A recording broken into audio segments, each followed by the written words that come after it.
Pjesëtar të sektorit për punë të brendshme në Tetov kanë kryer bastisje dje pasdite në shtëpinë dhe hapësira tjera të 26 vjeçarit ML nga Tetova.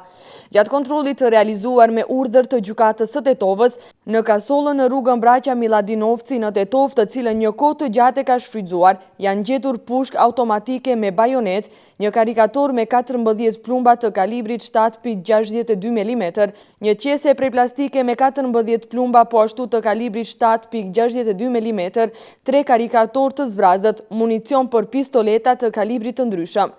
Si pas policisë të Tetovës, gjithçka që është gjetur është konfiskuar me vërtetim dhe do të analizohet, ndërsa ML babai HL 65 vjeçar si dhe vëllau i tij ML 31 vjeçar, i cili ka penguar bastisjen, janë arrestuar. Në koordinim dhe konsultim me prokurorin publik, rreth orës 22:30 minuta ata janë lëshuar.